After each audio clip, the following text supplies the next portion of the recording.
नमस्कार, स्वागत है। आज ना हमें बहुत ही दिलचस्प चीज देखने वाले हैं। एक स्कूल की टेक्स्ट बुक। हाँ, सही सुना, बिहार की 10वीं क्लास की हिंदी की किताब गोधुली। चलिए देखते हैं इसके अंदर क्या है। पर शुरू करने से पहले एक सवाल मन में आता है। एक स्कूल की किताब आखिर होती क्या है? क्या ये सिर्फ एक किताब है या फिर ये उससे कहीं ज़्यादा कुछ हो सकती है? क्या एक किताब किसी समाज की सोच, उसके सपनों, उसके संघर्षों का आईना बन सकती है?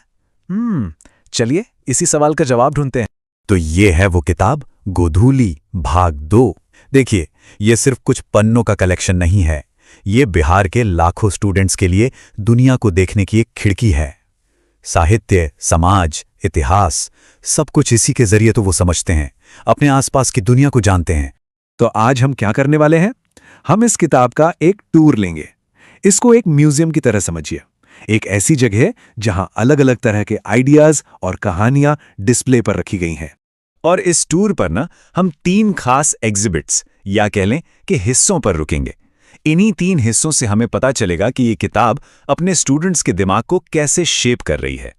पहला होगा एक सोशल क्रिटिक, दूसरा एक इमोशनल कहानी और तीसरा हमारी संस्कृति और इतिहास से जुड़ा एक चैप्टर। तो हमारा पहला स्टॉप हमें सीधे इंडियन सोसाइटी की एक बहुत ही कॉम्प्लेक्स सच्चाई पर ले आता है। और कमाल की बात यह है कि यह किताब मुश्किल टॉपिक से बचती नहीं है, बल्कि स्टूडेंट्स को सीधा उनसे मिलवाती है। और इसका सबसे बड़ा एग्जाम्पल क्या है? Doctor B.R. अंबेडकर का एक ऐसे, श्रम विभाजन और जाति प्रथा। जरा सोचिए, हमारे संविधान के निर्माता, उनकी सोच को सीधा 10वीं क्लास के बच्चों के सामने रखना, यह अपने आप में एक बहुत बड़ा और सच कहूं तो हिम्मत वाला कदम है। अच्छा, अब इस ऐसे को समझने के लिए पहले जाति प्रथा को समझना जरूरी है। मतलब ये एक ऐसा सोशल सिस्टम है जो जन्म के आधार पर ही किसी इंसान का काम और समाज में उसकी जगह तय कर देता है। और अंबेडकर साहब ठीक इसी सिस्टम की जड़ों पर सवाल उठाते हैं। और यहीं पे अंबेडकर एक बहुत ही जरूरी, बहुत ही इंटरेस्टिंग फर्क बताते हैं। वो कहते हैं कि देखो, डिवीजन ऑफ लेबर यानी काम का बंटवारा तो हर सोसाइटी में होता है और ये जरूरी भी है, लेकिन जाति प्रथा सिर्फ डिवीजन ऑफ लेबर नहीं है, ये डिवीजन ऑफ लेबरर्स है। मतलब ये सिर्फ काम को नहीं बांटती, ये काम करने वालों को ही बांट देती है। लोगों को ऐसे बॉक्सेस में बंद कर देती है जिनसे वो कभी बाहर ही नहीं निकल सकते। तो फिर इसका सीधा नतीजा क्या निकलता है? जैसा कि अंबेडकर खुद लिखते हैं कि जब किसी इंसान को अपनी पसंद या अपनी काबिलियत के हिसाब से काम चुनने की आज़ादी ही ना हो, तो यही सिस्टम बेरोजगारी की सबसे बड़ी वजह बन जाता है। ये कितना पावरफुल आइडिया है ना? ये स्टूडेंट्स को सोसाइटी और इकोनॉमी के बीच के कनेक्शंस के बारे में सोचने पर मजबूर कर देता है। चलिए, तो ये तो हुई समाज की बड़ी बड़ी बातों की। अब थोड़ा जूम इन करते हैं, सोसाइटी से हटकर इंसानी इमोशंस की दुनिया में चलते हैं और देखते हैं कि ये किताब हमें वहां क्या सिखाती है। हमारा दूसरा एग्जिबिट है लेखक अमरकांत की एक बहुत ही इमोशनल कहानी बहादुर। ये कहानी समाज के बारे में उतनी नहीं है जितनी हमारे आपके दिलों के बारे में है। ये हमें एम्पैथी और रिग्रेट, मतलब सहानुभूति और पछतावे के बारे में बहुत कुछ सिखाती है। तो कहानी है एक नेपाली लड़के बहादुर की, जो एक घर में काम करने आता है। शुरू में तो उसे खूब प्यार मिलता है, सब उसे बहुत मानते हैं, लेकिन फिर धीरे धीरे सब बदल जाता है। विश्वास की जगह शक ले लेता है और प्यार की जगह बेइज्जती। फिर उस पर चोरी का झूठा इल्जाम भी लग जाता है और बस उसका दिल टूट जाता है और वो अपना सारा सामान वहीं छोड़कर चुपचाप कहीं चला जाता है।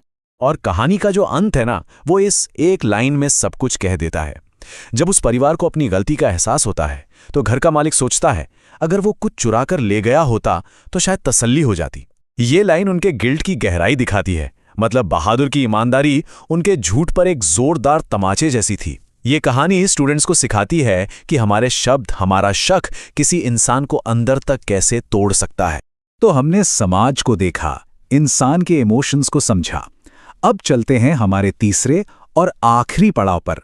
यह है हमारी संस्कृति, हमारा इतिहास, वो जड़ें जो हम सबको कहीं ना कहीं एक दूसरे से जोड़ती हैं। और हमारा ये फाइनल एग्जिबिट है गुणाकर मुले का ऐसे नागरी लिपि। ये हमें उस स्क्रिप्ट की कहानी बताता है जिसमें आज हम हिंदी लिखते हैं। सोचिए, ये सिर्फ क ख ग सीखना नहीं है, ये तो अपनी विरासत, अपनी जड़ों को समझने जैसा है। ये ऐसे हमें एक टाइम ट्रैवल पर ले जाता है। ये दिखाता है कि कैसे 8वीं सदी से ही ये स्क्रिप्ट पूरे भारत में फैल रही थी। कमाल की बात देखिए, साउथ में चोल राजाओं से लेकर नॉर्थ में महमूद गजनवी जैसे रूलर्स तक सब लोग इसे अपने सिक्लों पर, अपने शिलालेखों पर इस्तेमाल कर रहे थे। तो इससे पता क्या चलता है? एक बहुत शानदार बात कि नागरी लिपि सिर्फ लिखने का एक तरीका नहीं थी, ये तो देश को जोड़ने वाली एक कड़ी थी। ये धर्म और इलाके, इन सब सरहदों से ऊपर थी। ये हमारी कॉमन कल्चरल हेरिटेज का सबूत है और यही लिपि आज देवनागरी बनकर हमारे सामने है। तो हमने 3 अलग-अलग चैप्टर देखे, एक समाज पर, एक इमोशंस पर और एक इतिहास पर। अब जरा इन सारे धागों को एक साथ जोड़कर देखते हैं, ये किताब आखिर करना क्या चाह रही है। देखिए, ये किताब सिर्फ अलग-अलग सब्जेक्ट्स नहीं पढ़ा रही, ये असल में एक अच्छे नागरिक का ब्लूप्रिंट तैयार कर रही है। अंबेडकर के जरिए ये सोशल क्रिटिसिज्म सिखाती है, बहादुर की कहानी से इमोशनल इंटेलिजेंस डेवलप करती है और नागरी लिपि के इतिहास से कल्चरल प्राइड यानी अपनी संस्कृति पर गर्व करना सिखाती है। तो सबसे बड़ी बात क्या निकल कर आती है? गोधुली सिर्फ इंफॉर्मेशन नहीं दे रही है, ये स्टूडेंट्स को सिखा रही है कि सोचना कैसे है, महसूस कैसे करना है और अपनी जड़ों को कैसे समझना है। ये उन्हें एक बेहतर इंसान और एक बेहतर नागरिक बनाने की कोशिश है, एक ऐसा नागरिक जो अवेयर हो, सेंसिटिव हो और इन्फॉर्म्ड हो। और ये पूरी बात हमें आखिर में एक बहुत बड़े सवाल पर लाकर छोड़ देती है कि किसी भी टेक्स्ट बुक का सबसे जरूरी काम क्या होना चाहिए? सिर्फ फैक्ट्स और इन्फॉर्मेशन देना या फिर ये सिखाना कि उस इन्फॉर्मेशन का इस्तेमाल कैसे करना है? ये एक ऐसा सवाल है जिस पर शायद हम सबको सोचने की जरूरत है।